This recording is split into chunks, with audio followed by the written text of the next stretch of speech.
Buenos días, ¿cómo están? Abre tu Biblia en Gálatas capítulo 3. Gálatas capítulo 3 y vamos a leer dos versos y oramos. Con la ayuda de Dios vamos a terminar este capítulo.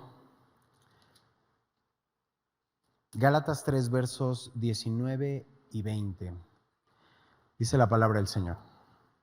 Entonces, ¿para qué sirve la ley? Fue añadida a causa de las transgresiones, hasta que viniese la simiente a quien fue hecha la promesa y fue ordenada por medio de ángeles en mano de un mediador. Y el mediador no lo es de uno solo, pero Dios es uno.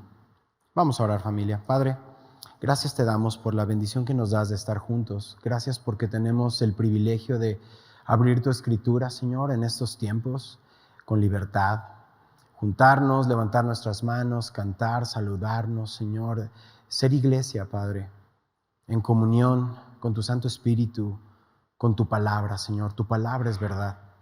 Así que en esta mañana rogamos que abras nuestro entendimiento para que comprendamos tu palabra, Señor, y podamos aplicarla a nuestra vida por medio de tu Santo Espíritu, Señor, caminar en obediencia por medio de tu Santo Espíritu, en respuesta a tu amor. Háblanos, Señor, te lo rogamos en esta mañana, en el nombre de Jesús. Y la iglesia dice, amén. Ok. ¿Listo con tus notas? Llegamos a la última parte del capítulo 3. Recordamos, esta carta está escrita a una región, la región de las iglesias en Galacia. Y Pablo está defendiendo el verdadero evangelio. Aquellos que dicen, la gracia de Dios está bien, pero ese es el punto de partida. Jesús está bien, su sacrificio está bien, pero ese es el punto de partida. Ahora tienes que regresar a la ley para que cumplas el sábado, para que circuncides a tus hijos, para que hagas todas estas cosas. La gracia te salva, pero ellos decían, necesitas cumplir la ley. Y Pablo lo que está haciendo en todo este libro es clarificar que la gracia no es el punto de partida. La gracia de Dios es el único punto. Nos quedamos en la gracia lo es todo. Y el día de hoy nos vamos a enfrentar con lo mismo porque van a venir personas a tu vida y te van a decir, eres cristiano, eres cristiana, entonces no puedes hacer esto. No puedes hacer esto otro, debes de hacer esto otro. Y van a tener esta expectativa de ti porque eres cristiano o eres cristiana. Y es la misma idea. Nos quieren volver a sujetar a un reglamento o a leyes humanas. Y la semana pasada justamente observamos los versos donde quizá nos dejó preguntando, y te dije, no te pierdas el próximo domingo, ya llegamos a ese domingo. Seguramente tú y yo preguntamos entonces, ¿para qué sirve la ley? Y creo que es una pregunta muy honesta que todos nos hemos hecho. Bueno, mi oración es que así como Dios a través de Pablo a los Gálatas les habló, hoy nos hable a cada uno y podamos tener la perspectiva correcta para que tú y yo caminemos en libertad. Si estás tomando nota, es importante porque si ves tu bosquejo, los capítulos 1 y 2 que ya pasamos, ¿te acuerdas cuál era la sección? Personal. Pablo nos habla de su experiencia con la gracia. Capítulos 3 y 4, ¿estamos en qué sección, familia? Doctrinal. Pablo nos está adentrando en el tema de la gracia, más tema doctrinal de enseñanza. Y por último, cuando lleguemos a capítulos 5 y 6, ¿qué vamos a ver, familia? La sección práctica, cómo se ve la gracia en la vida de un cristiano. Así que hemos visto en los últimos 2 domingos a este personaje del Antiguo Testamento. ¿A quién hemos estado viendo? A Abraham. Es muy importante lo que vamos a ver ahora. Deja una marca en Gálatas y acompáñame a Génesis. Quédate en Génesis 15, pero quiero hablarte acerca de Génesis 12. En Génesis 12, pasamos por ahí hace tiempo, vimos que Dios le hace a Abraham una promesa. ¿Te acuerdas cuál fue esa promesa? Que le dice, sal de tu casa, sal de tu parentela, te daré una tierra, haré de ti una nación y te bendeciré y serán benditas en ti todas las familias de la tierra por medio de Jesucristo. Y Abraham obedece, se sale y pasan los años. Y pasan los años y más años sobre esos años. Y Abraham no tiene un hijo. ¿Y cuál era la promesa? Haré de ti una nación grande. Y está complicado si no tienes un hijo hacer una nación.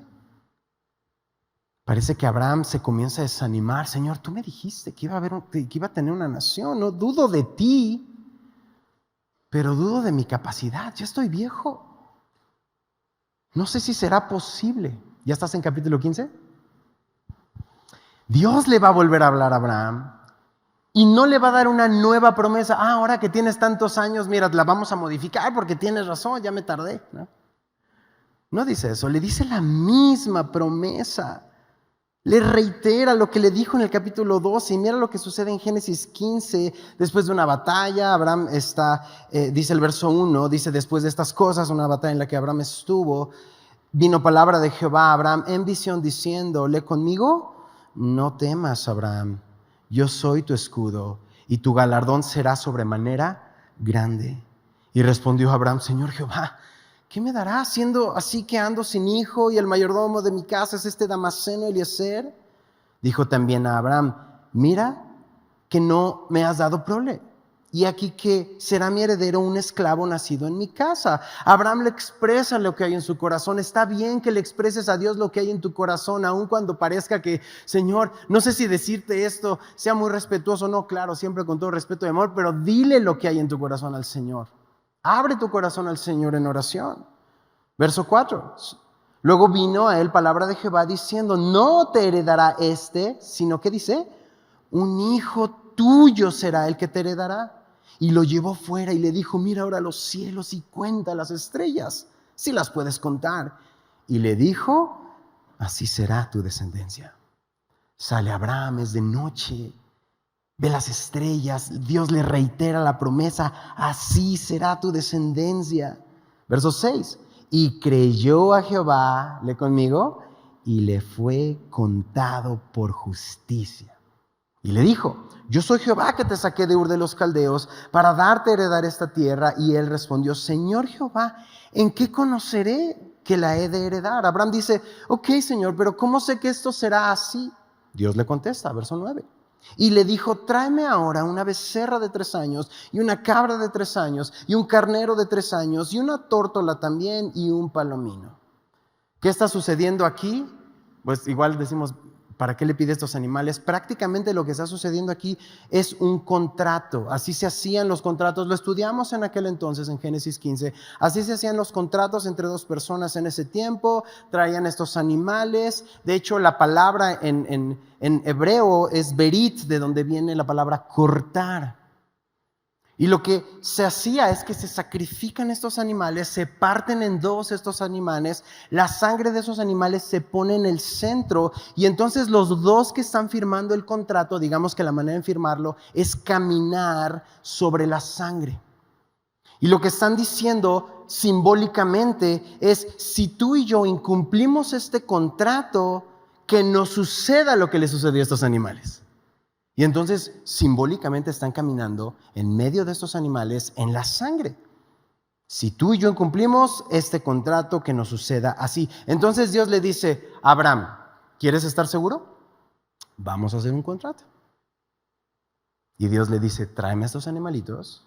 Abraham los trae, los sacrifica, los parte. Y mira lo que sucede en el verso 10. Y tomó él todo esto y los partió por la mitad y puso cada mitad una enfrente de otra, mas no partió las aves. Y descendían aves de rapiña sobre los cuerpos muertos. Y Abraham, ¿qué hacía? Las ahuyentaba. Mas a la caída del sol sobrecogió el sueño a Abraham. Y aquí que el temor de Jehová, vino esta grande oscuridad, cayó sobre él. El temor de una grande oscuridad cayó sobre él. Está todo el día espantando las aves de rapiña y imagínate, es un trabajo, estás espantando, estás cortando, estás bajo el sol y como tú y yo nos cansamos. Abraham se cansa y le cae sueño y se duerme. Verso 13, entonces Jehová dijo a Abraham, ten por cierto, ¿ves? Le vuelve a afirmar, no te estoy mintiendo, Abraham, que tu descendencia morará en tierra ajena y será esclava allí. ¿Qué dice? Y será oprimida 400 años, mas también a la nación a la cual servirán juzgaré yo. Y después de esto saldrán con gran riqueza y tú vendrás a tus padres en paz y serás sepultado en buena vejez. Y en la cuarta generación volverán acá, porque aún no ha llegado a su colmo la maldad del amorreo hasta aquí. Jehová le vuelve a repetir la promesa, vas a tener descendencia, van a ser una nación, van a ser esclavos, pero van a ser liberados por mí y van a volver a esta tierra. Verso 17. Y sucedió que puesto el sol y ya oscurecido, se veía un horno humeando. ¿Y qué dice? Una antorcha de fuego que pasaba ¿por dónde? Por entre los animales divididos. Mis efectos, ¿eh? Así como lo comentábamos hace rato. ¿Qué está sucediendo? ¿Qué te dije? Que partían los animales y ¿quiénes pasaban por en medio? Los que firman el contrato. ¿Quién está pasando por en medio de los animales? Dios. Así como lo decíamos, Abraham está cansado, Abraham está dormido, medio abre los ojos, de pronto ve una columna de fuego caminando en la sangre, firmando el contrato, pero Abraham no está firmando el contrato, él está descansando. ¿Te das cuenta? El único que está firmando el contrato es Dios, como si Dios está firmando consigo mismo el pacto con Abraham. Y te acuerdas, el domingo pasado te decía que era unilateral. Yo te bendeciré, yo haré de ti una nación. ¡Wow! Lo estamos viendo ahora en 3D. ¿Cuándo sucedió la promesa? Jesús es la promesa, pero ¿quién lo está firmando? Solo Dios está firmando consigo mismo ese contrato. Y verso 18, en aquel día hizo, ¿qué dice? Jehová un pacto con Abraham, diciendo, a tu descendencia daré esta tierra, desde el río de Egipto hasta el río grande, el río Éufrates, la tierra de los ceneos, y comienza, etcétera, etcétera, etcétera, etcétera.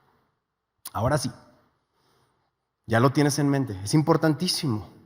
Porque de esto va a estar hablando Pablo. Regresa conmigo a Gálatas. Esto está en la mente de Pablo, ya está en tu mente, ya lo tienes. Así que vamos a leer desde el verso 15, algunos de los versos que leímos juntos la semana pasada. Hermanos, hablo en términos humanos, estamos en Gálatas 3:15. Un pacto, aunque sea de hombre, una vez ratificado, ¿qué dice? Nadie lo invalida ni le añade. Ahora bien, a Abraham fueron hechas las promesas y a su simiente, no dice y a las simientes como si hablase de muchos, sino como de uno, y a tu simiente, la cual, ¿quién es? Cristo. Esto pues digo, el pacto previamente ratificado por Dios para con Cristo, la ley que vino 430 años después, no lo abroga para invalidar la promesa. Porque si la herencia es por la ley, ya no es por la promesa, pero Dios la concedió a Abraham mediante la promesa. ¿Qué vimos aquí la semana pasada? Dios hizo un pacto, una promesa a Abraham. La ley vino muchos años después de la promesa. La ley no puede invalidar el pacto que Dios hizo con Abraham, porque vimos que una vez celebrado el pacto, nadie lo invalida. La columna de fuego pasa entre estos animales y ratifica lo que le había dicho a Abraham. Ni siquiera Abraham puede invalidarlo, porque Abraham no pasó sobre la sangre. ¿Te das cuenta lo que implica esto cuando Dios te perdona, cuando Dios te ama, cuando Dios te salva? ¿De quién es la obra? De Dios. ¿Te das cuenta por qué esta sección es tan doctrinal? Para que tú tengas la certeza de lo que Dios te ha regalado. Abraham vio más bien lo que Dios firma, porque la ley no puede invalidar la promesa. Lo repito, la ley no puede invalidar la promesa. Y nos quedamos el domingo pasado en el verso 18, porque si la herencia es por la ley, ya no es por la promesa, pero Dios la concedió a Abraham mediante la promesa. Ok, entonces a partir de aquí vamos a ver una serie de preguntas que Pablo se va a hacer, porque realmente hablar de la ley es un tema. Dios entrega a su Hijo en la cruz, somos salvos por fe, estamos llamados a esta nueva realidad que a veces no sabemos qué hacer. Benji, llevo 6 domingos, 5 domingos y descansar en la gracia me cuesta. ¿Cómo se hace? ¿Qué significa eso? Por eso cuando conocemos el Evangelio, venimos a Cristo. ¿Cuál es la forma más fácil? Pues agarrarte a las leyes otra vez. ¿Qué hace un cristiano? ¿Qué no hace un cristiano? Por favor, dame algo de qué agarrarme. Aunque sepamos que Dios ya nos liberó, acabamos de salir de la esclavitud, regresamos a la esclavitud, ahora de leyes cristianoides. Esa es nuestra naturaleza. Así que venimos a Cristo y vemos que la ley es buena, pero la ley puede ser usada carnalmente. Y te voy a dar un ejemplo que nos dio el pastor Ibert. Y si estás tomando nota, por favor, toma nota de esto. El libertinaje es una imitación de la libertad. La gente que vive en desenfreno y te dicen, yo puedo hacer lo que yo quiera porque soy libre. Te dicen eso. Y marchan por las calles y postean en internet y hacen lo que quieran porque ellos dicen que son libres para hacerlo. Eso no es libertad, eso se le llama ¿qué? Libertinaje. Realmente no son libres, son esclavos de sus pasiones. El libertinaje es una imitación barata de la libertad, porque cuando vives en desenfrenos piensas que estás volando, pero dicen por ahí que realmente te estás cayendo. Y muy rápido, y tarde o temprano vas a terminar estrellado. Vuela alto, decían. No estás volando alto cuando vas en tu libertinaje. Estás en tus obras, estás en tus pasiones. De la misma manera, el legalismo, toma nota de esto, el legalismo es una imitación de la santidad. ¿Qué dijimos? Por un lado, el libertinaje es imitación ¿de qué? De la libertad. Bueno, el legalismo es una imitación ¿de qué? De la santidad. Ser legalista no es caminar en santidad, porque ser legalista también es carnal, a lo mismo que el libertinaje es carnal. Entonces Pablo dice, la ley no invalida la promesa, porque la promesa solo depende de Dios, Él es el que la firmó solo. Y entonces todos juntos preguntamos en el verso 19, primera parte, que dice, entonces Benji, entonces Pablo, lee conmigo, ¿para qué sirve la ley? Pregunta, ¿es inferior a la promesa? ¿Es superior a la promesa? ¿Es contraria a la promesa? Y entonces Pablo va a contestar varias preguntas acerca de la ley desde el verso 19. Entonces, ¿para qué sirve la ley? Fue añadida a causa de las transgresiones. Subraya por favor tu texto. Hasta que viniese, subraya, hasta que viniese la simiente a quien fue hecha la promesa. Por lo que acabamos de leer, a quien fue hecha la promesa es a Cristo. Cristo es la promesa y fue ordenada por medio de ángeles en mano de un mediador, y el mediador no lo es de uno solo, pero Dios es uno. Entonces vamos a contestar brevemente, rápidamente, estas preguntas. ¿La ley es superior a la promesa? La respuesta es no. ¿Por qué? Primera razón. Te pedí que subrayaras hasta qué. Y hasta qué me está hablando de un tiempo. Es decir, la ley es temporal, está sujeta a un tiempo. Ojo, no estoy diciendo que la palabra de Dios es temporal, porque la palabra de Dios es eterna. Pero la aplicación de la ley como forma de relacionarme con Dios es temporal hasta que viniese la simiente. Hubo un punto en el que comienza la ley, dice ahí funciona hasta que venga la simiente. A partir de ahí acaba su tiempo, dice hasta. La palabra de Dios es eterna, pero la ley como método de acercarme a Dios es temporal. Antes estaban establecidos estos sacrificios y esto, serie de mandamientos para mantener esta relación. Pero termina cuando viene la simiente, cuando llega Cristo. ¿La ley es superior a la promesa? No, porque la promesa es eterna. La ley es temporal. Número 2. ¿Por qué no? Porque la ley necesita un mediador. ¿Qué dice el verso 19? Ordenada por medio de ángeles en manos de un mediador. Pablo, como la tradición lo indicaba, que Dios entrega la ley a los ángeles entregan la ley a Moisés y Moisés entrega la ley al pueblo. Hay mediadores. Y hace poco estudiábamos que el monte humeaba, que había truenos, que temblaba, todo era espectacular. Pero cuando viene la promesa, Abraham está dormido, está cansado de espantar aves todo el día. No hay monte humeante, no está temblando. Abraham, ¿qué está haciendo? Pestañita celestial. Abraham dormido. Solo Dios camina en medio de la sangre. Solo Dios, así como diríamos, pues solo Dios estaba caminando. Esto es más que espectacular de un temblor y un humo. Que Dios mismo baje y camine y se pacte a sí mismo a favor de Abraham. Eso es espectacular. Tú no tienes nada que hacer aquí, Abraham. Yo voy a hacerlo porque yo soy Dios. La ley necesita mediadores, pues es entre dos personas. Dios entrega la ley y dice, si haces estas cosas vas a vivir. Si no haces estas cosas vas a morir. Fírmale. Y todo el pueblo dice, amén. Hasta lo dijimos el domingo pasado, ¿no? Leímos, y todo el pueblo dijo, amén, ¿no? Ahí está la firma.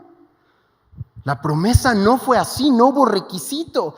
Abraham, si haces esto, más esto, más esto. No, Dios dijo, te bendeciré y por medio de ti vendrá el Mesías, he dicho. Y firma sobre la sangre y listo, fue un pacto de Dios con Dios, donde el único que se lleva la gloria es... ¿De quién se trató la historia? A favor de Abraham y de la simiente de Abraham. Entonces, si la ley no es superior, ¿será inferior? ¿Será contraria?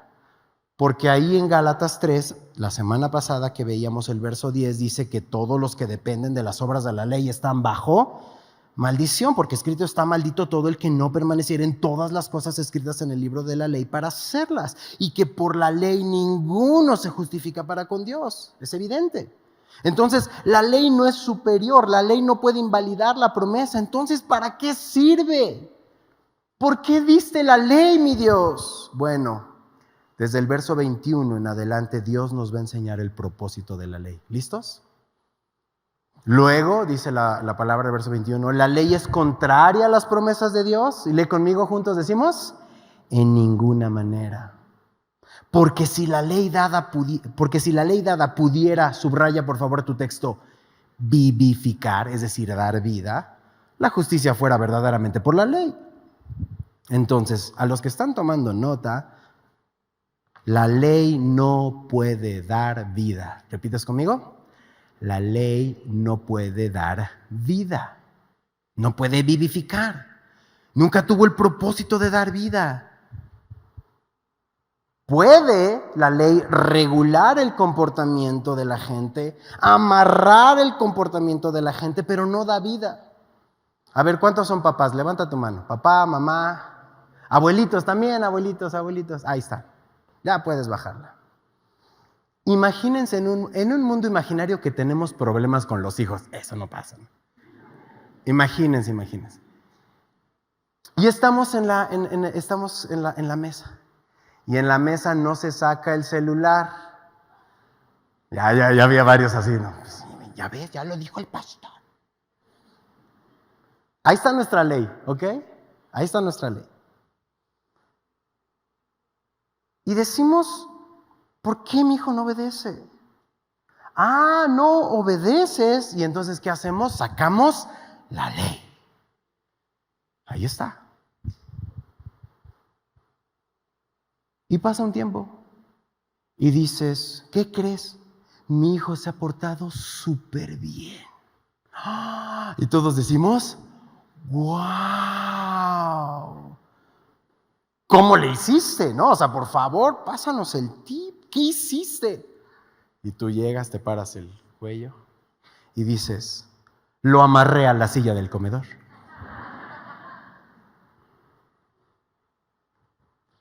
Ok. Modificaste su conducta. Y efectivamente, ya no está viendo el celular porque está ¿qué? Pero ¿le dio vida a tu hijo esa ley? Al haberlo amarrado, ahora tu hijo ama y vive para honrar a sus papás. ¿La ley hizo eso? No. La ley lo amarró ¿a dónde? A la silla. La ley no transformó su corazón. Porque la ley no puede dar vida. La ley puede regularnos, pero no puede dar vida. Nunca tuvo ese propósito. Por eso en Gálatas 2:21 dice, no desecho la gracia de Dios, pues si por la ley fuese la justicia, entonces por demás murió Cristo. Si alguien pudiera por la ley tener vida, el sacrificio de Jesús fue inútil. Hubiera sido desperdicio la sangre de Cristo. La ley no da vida, no puede darla. Te dice qué hacer, te dice qué cosas dejar, pero no te capacita. Entonces Cristo tuvo que venir. El propósito de la ley no es dar vida. ¿Cuál es el propósito? Verso 22. Más la escritura, ¿qué dice el texto? Nos encerró a todos. Así lo puedes leer. Nos encerró a todos ¿bajo qué? Bajo pecado, para que la promesa que es por la fe en Jesucristo fuese dada a los creyentes. La escritura lo que hace es encerrarnos a todos bajo pecado. Eso hace la ley, nos encierra a todos bajo pecado. No nos convierte en pecadores. Porque dice el verso 19, ¿para qué sirve la ley? Fue añadida a causa de las transgresiones. Otro ejemplo. Estás manejando en segundo piso de aquí del periférico. Te subes, llegaste, no hay nadie. ¿Y qué hace? Tu pie empieza como a sentirse más pesado. 100, 120, 130. Nada de amén, 140, 150, 180. Hasta le das a 200 porque tu carro lo da. Y mientras le estás dando a toda velocidad, no ves ningún disco que diga límite de velocidad. Entonces, sin señalización no estás transgrediendo la ley. ¿Te crees checo? No eres poco sabio. Pero no serías transgresor, porque tu carro te lo da, porque no hay carros enfrente, porque le estás dando a todo. Y ahora viene el gobierno y dice, no, pon límites de velocidad. Y entonces cada ciertos metros ves un disco que dice 60, 80, y ahí está ya, 80.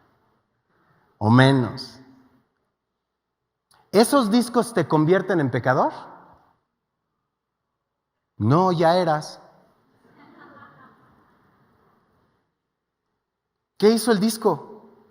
Solo lo hizo evidente que eras un Checo Pérez en potencia. No que Checo sea pecador. Bueno, sí, pero ¿saben lo que quiero decir?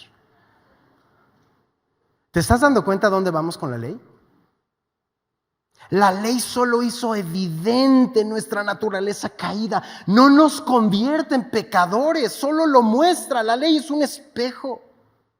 Pone en manifiesto que somos pecadores, no para que Dios sepa, Dios ya lo sabe, sino para que tú y yo lo sepamos lo que somos. ¿No le das gloria a Dios por eso? Viene y nos pone un espejo de amor. Eso es lo que hace Dios con su hermosa ley. Así que la ley pone en evidencia mi naturaleza. Así como cuando vas al doctor, te rompes la muñeca, te rompes un hueso, ¿Te rompió cuando te hicieron rayos X? ¿Fue la máquina de rayos X? No, nada más la máquina de rayos X te mostró que tienes tu hueso roto. Gracias a Dios por esas máquinas que nos ayudan a ver, porque ¿saben quién nos ayuda a ver? La Escritura nos ayuda a ver y nos deja ver que antes de que la ley viniera ya había pecado. Eso lo vemos en Romanos. Desde Adán todos pecamos en él. Y como lo sabemos, pues porque todos murieron. La paga del pecado es muerte. Así que es el síntoma más claro del pecado, la muerte. Si alguien no pecara, viviría para siempre. Pero si alguien muere es porque pecó. Y viene la ley y es cuando el pecado sobreabunda, lo hace evidente. Así que en tus notas, primer propósito de la ley. ¿Listos? Que tú y yo veamos nuestra condición. Que tú y yo veamos nuestra verdadera naturaleza caída. Es un espejo de gracia. Dios nos muestra, así estás. Y nosotros en segundo piso dándole a 200, 220, creyéndonos libres, pero estamos a punto de salirnos en la primera curva. Antes que alguien te predicara el Evangelio, antes que le entregaras tu vida a Cristo, quizá decías, pues no soy tan malo, la neta. Yo no hago esto como estos otros. Ok. A ver, ¿no eres tan malo? A ver, déjame sacar la ley. ¿Has mentido alguna vez? Bueno, espérame. A ver, Benji, por favor. ¿Quién no ha mentido alguna vez en su vida? O sea que si has mentido. Bueno, que haya mentido no me hace mentiroso. Ah, ¿no? Entonces, ¿qué te hace? ¿Verdadero? El que roba es ladrón. El que miente es mentiroso. Pero yo no he matado. De los 10 mandamientos cumplo 5. Ok. No necesitas romper toda la Constitución de México para acabar en el bote en la noche por una ley. La ley revela mi condición. La ley no me da vida, revela mi condición de muerte. ¿Listo para tus notas? Segundo propósito. Todos encerrados bajo pecado, para que la promesa que es por la fe en Jesucristo fuera dada a los creyentes. Cuando te sientes encerrado por la ley, entonces te vas a sentir necesitado de Jesús. Ya no me puedo mover a la derecha, la ley ya me paró aquí. Ya no me puedo ir para adelante, la ley ya me paró aquí. Ya no me puedo ir a la izquierda, la ley ya me paró aquí. Señor, no tengo a dónde hacerme. No importa lo que haga, ya me vi, soy pecador. Eso es lo que soy y necesito un Salvador. Y no importa cuánto me esfuerce, sigo encerrado en pecado. Estás en un excelente lugar, porque viene el verso 23. Pero antes que viniese la fe, estábamos, ¿qué dice? Confinados bajo la ley, encerrados para aquella fe que iba a ser revelada, de manera que la ley ha sido nuestro ayo. Ahorita explico esto. Para llevarnos a Cristo, a fin de que fuésemos justificados por la fe. La ley nos confina, nos tiene con una guardia, pero la fe no sería revelada. Y la palabra ayo no es una palabra que utilizamos el día de hoy. Prácticamente te está diciendo es tu tutor. En aquellos tiempos se contrataban tutores para que tu hijo pudiera aprender a leer, a escribir, a estudiar, y estaba el ayo, el tutor contigo hasta que pudieras valerte por ti mismo. Te enseñaba, te disciplinaba, te cuidaba Bueno, lo que Pablo está diciendo es que la ley para nosotros ha sido ese tutor, nos cuida, nos disciplina para llevarnos ¿a quién? A Cristo. El tutor tenía ese propósito, llévalo a Cristo. Cuando la ley sientes que te encierra, no sé qué hacer, Señor, entonces volteas a ver ¿a quién? A Cristo. Es la ley que te lleva a eso. También el pastor Iber nos da un gran ejemplo aquí. Y cuenta una vez sobre un juez que entra a una cárcel. La cárcel está llena. Y empieza a preguntarle, ¿por qué estás aquí? No, yo soy inocente, por eso. ¿Por qué estás aquí? No, yo soy inocente, que los culpables están. ¿Por qué estás aquí? Yo soy inocente, yo soy inocente, yo soy inocente. Todos en la cárcel son inocentes, hasta que termina con uno y dice, soy culpable. Le fallé a Dios, le fallé a mi familia, le fallé a la sociedad. Yo merezco estar aquí. De toda la cárcel, el único que reconoce está hasta la última celda. Y el juez dice, sáquenlo de aquí, no vaya a ser que contagie a todos estos inocentes en las celdas alrededor. ¿Saben algo? Así funciona. Y suena chistoso, pero mientras te creas o pretendas que eres inocente, todavía estás encerrado. Pero el momento que Dios abre nuestros ojos y nos damos cuenta de lo culpable que somos, y dice, Señor, no importa dónde me mueva, soy culpable. Entonces el Señor te dice, por gracia eres salvo, por medio de la fe, y esto no de vosotros, pues es don de Dios, no por obras para que nadie se gloríe. Gloria a Dios. Nos saca, nos libera. Porque cuando somos humillados por la ley, entonces podemos levantar nuestros ojos al cielo y darnos cuenta que la ley fue ese tutor, ese ayo que nos llevó a Cristo, verso 25. Pero venida la fe ya no estamos bajo ayo, pues todos somos hijos de Dios por la fe en Cristo Jesús. Cuando la ley nos trae a Cristo y creemos, porque vino la fe, ya no estamos bajo el tutor. No es que la ley desaparece. Tienes a tus hijos, el pequeñito ya no es pequeñito, ya es un joven, y entonces el ayo, su tutor, pues le dice, chico, todo lo que sabía, ya lo sabes. Y en ese momento, ¡fu! ¿Desaparece el tutor? No, ahí está. No desaparece ese tutor, simplemente ya el niño dejó de ser niño, ya no necesita más al tutor, y no es que el tutor desaparezca, solo ya no estás bajo su custodia. De la misma manera, cuando venimos a Cristo ya no estamos bajo la custodia de la ley, y no es que la ley desaparece. La ley cumplió su misión, nos llevó ¿a quién? A Cristo. Todo lo que aprendimos con ese tutor nos sirve, pero ese tutor ya no nos gobierna. Ahora nos gobierna Cristo. Ya no vivo yo, vive Cristo en mí. ¿Te das cuenta cómo todo comienza a caer en su lugar?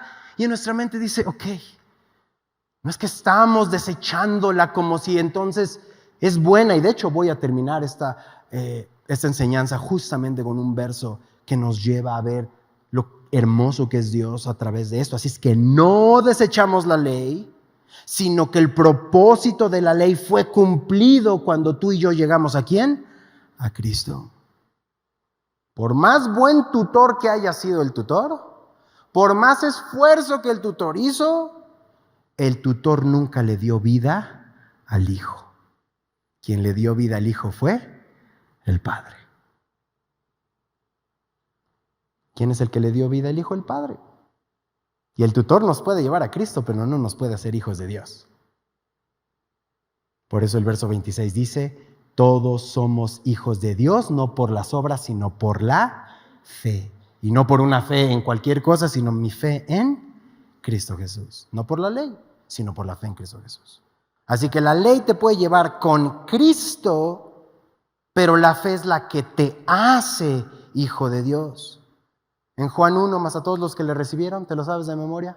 Los que creen en su nombre les ha dado el derecho, la potestad de ser llamados hijos de Dios. Todo aquel que no ha creído Todo aquel que no ha recibido el regalo de salvación de Cristo es criatura de Dios, pero no es hijo de Dios. Verso 27. Porque todos los que habéis sido bautizados en Cristo, de Cristo estás revestido. Hace 2 semanitas, a ver, ¿cuántos se bautizaron? Levanta tu mano. Bien, aquí hay uno, bien, bien, bien. Dales un aplauso.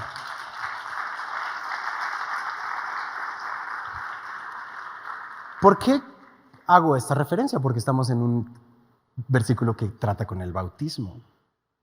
La ley mostró nuestra naturaleza, nos lleva a Cristo, pero solo Cristo nos hace hijos.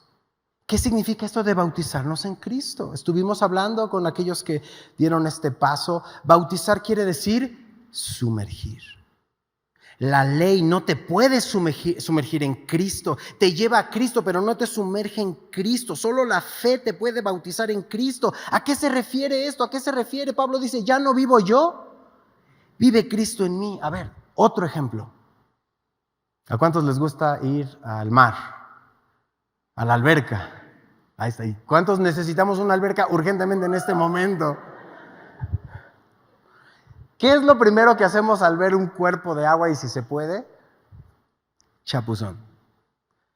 Ahí está Benji, se va a aventar a la alberca, se va a aventar al mar. Siguiente escena, ya no ves a Benji. ¿A quién ves? Al mar, a la alberca. Ya no vivo yo, vive Cristo en mí. En tu vida solo ven a Cristo. De Cristo estás bautizado. Ya no vives tú, vive Cristo en ti. Y eso deja claro, porque cuando Cristo es bautizado, viene el Espíritu Santo y se escucha una voz del cielo que dice, este es mi Hijo amado, solo en Él tengo complacencia. Dios Padre nos deja claro esto.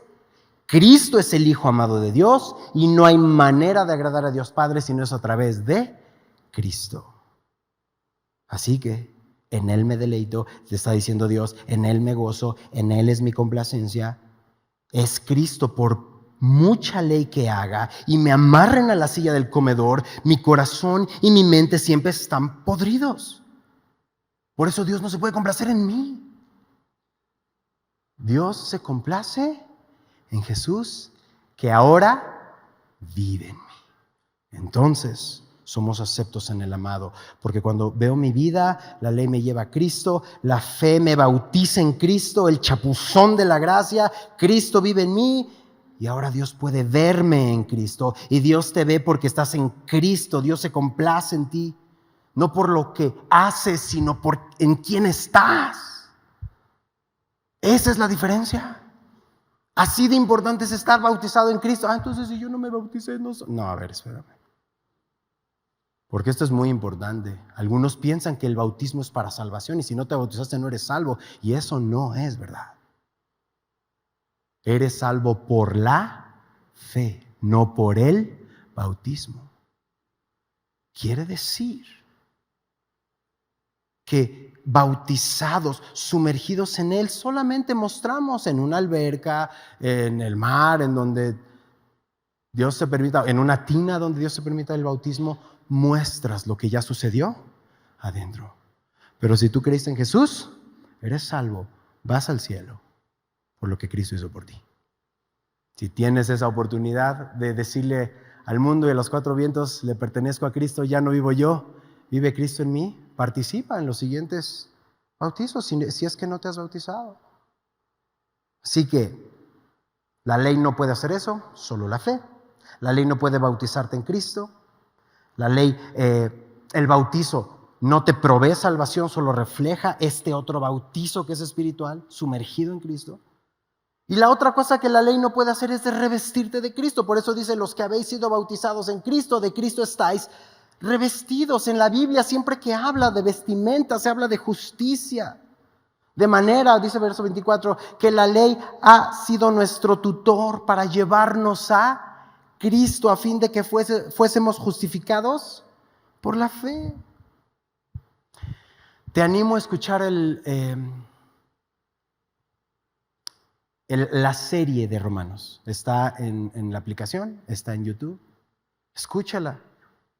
sería una buena manera de observar esto porque lo haces diario, pones un capítulo y comienzas a observar cómo eres justificado, que vemos en el estudio de Romanos que justificado es muchísimo mejor a ser perdonado. Dios no solo, o sea, si Dios solo te perdonara, es decir, los perdono, dice Dios, ¿no?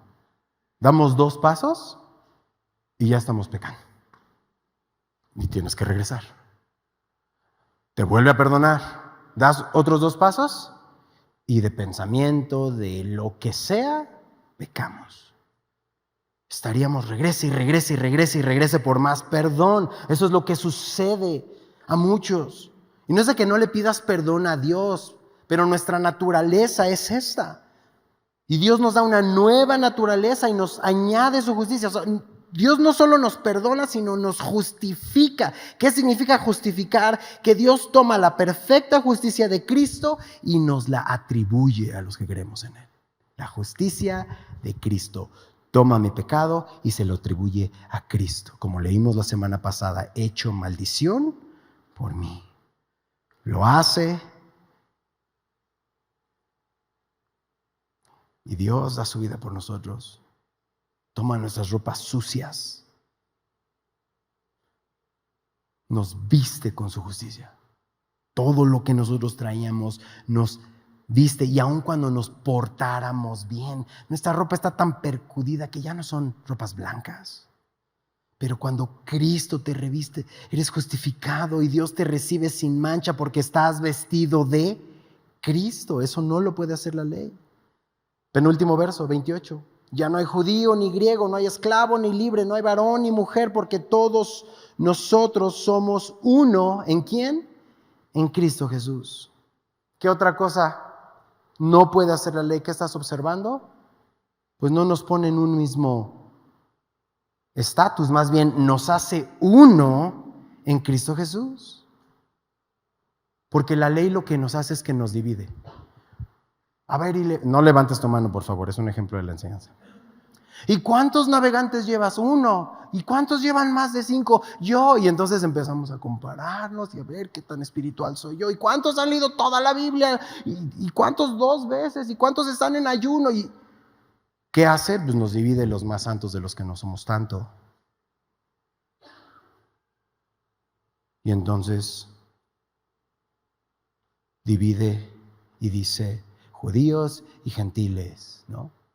Pero ahora en Cristo Jesús no hay judíos ni gentiles, no hay hombre y mujer, no hay esclavo ni libre, o rico o pobre.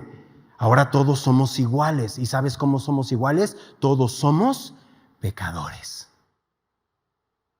Ahí está.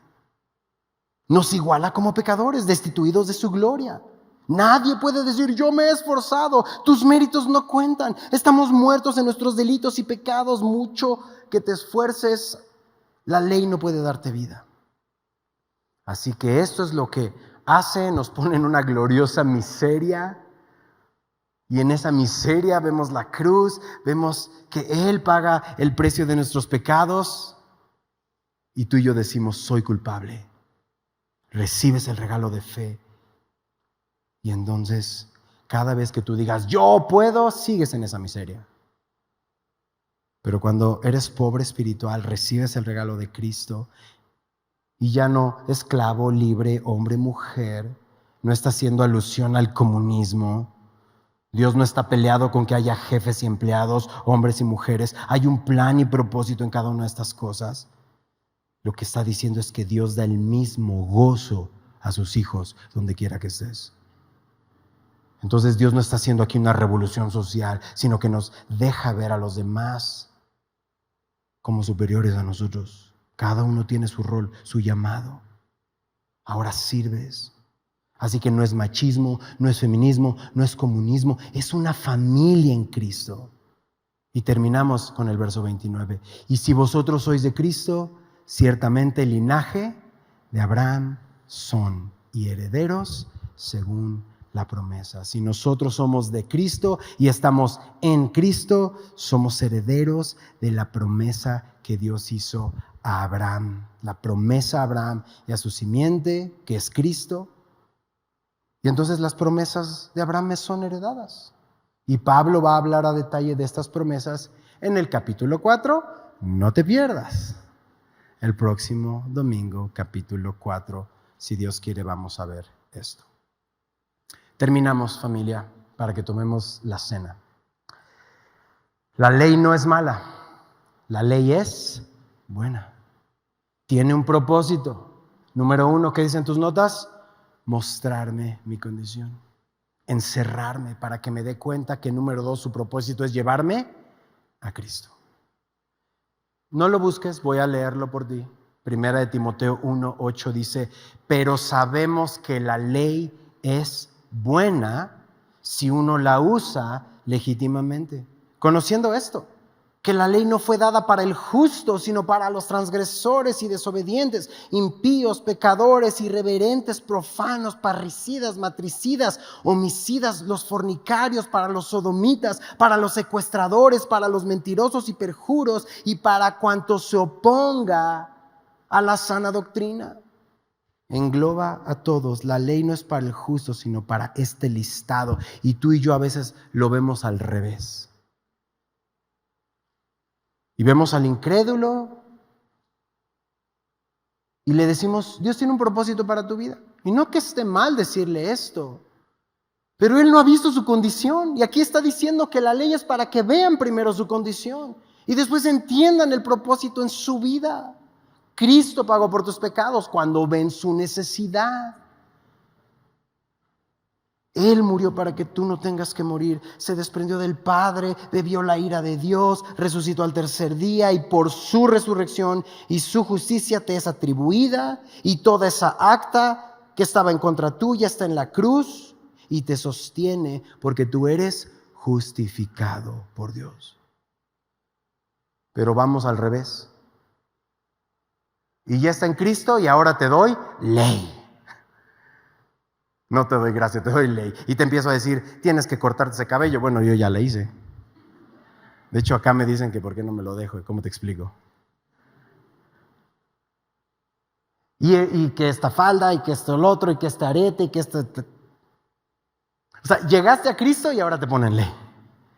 Cuando lo que acabamos de leer es que la ley es para que te des cuenta de tu necesidad de Cristo. Y ya en Cristo, Dios va a hacer contigo lo que tenga que hacer. Y tú le vas a entregar voluntariamente lo que le tengas que entregar porque Él es tu Señor.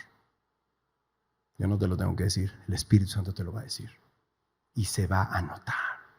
Ya no vivo yo, vive Cristo en mí. Así que Pablo está diciendo ahí mismo en esa porción de 1 Timoteo, doy gracias al que me fortaleció, a Cristo Jesús nuestro Señor, porque me tuvo por fiel, poniéndome en el ministerio, habiendo yo sido antes blasfemo, perseguidor, injuriador, mas fui recibido a misericordia, porque lo hice por ignorancia en incredulidad. Pero la gracia de nuestro Señor fue más abundante con la fe y el amor que es en Cristo Jesús, palabra fiel y digna de ser recibida por todos, que Cristo Jesús vino al mundo para salvar a los pecadores, de los cuales yo soy el primero. La ley me muestra mi estado, yo soy el primero. ¿Para qué? Verso 16, pero por esto fui recibido a misericordia, para que Jesucristo mostrase en mí, el primero, toda su clemencia, para ejemplo de los que habían de creer en Él, para vida eterna. La gente te ve y dice, si Él fue salvo, si Dios pudo con Él, puede conmigo. Muestras el amor de Dios. Si me recibió a ti, te puede recibir a ti. Si me recibió a mí, te puede recibir a ti. No por ley, sino por fe. Y entonces la fe me rescata, es por fe para que la gracia sea firme.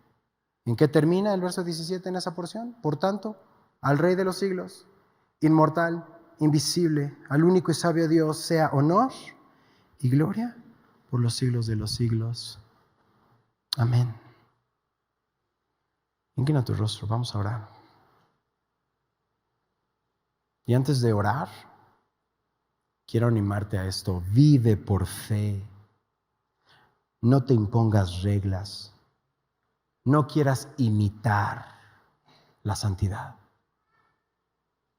Cuando veas su amor entonces por su Espíritu en ti, caminarás en santidad, porque vas a reconocer tu incapacidad.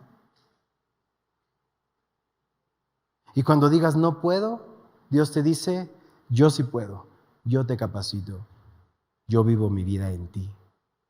Se trata de amor, es por fe, no es por ley. Descansa en su gracia. Sé libre en la gracia que Dios te trajo. Padre, gracias por este tiempo, gracias porque también podemos tener aquí los elementos, Señor, de la cena. Gracias por tu amor para cada uno de nosotros, Señor. Es una porción doctrinal, Señor, pero abre nuestro entendimiento para que podamos abrazar y vivir en verdadera libertad, Señor. Te adoramos y te bendecimos en el nombre de Jesús. Amén.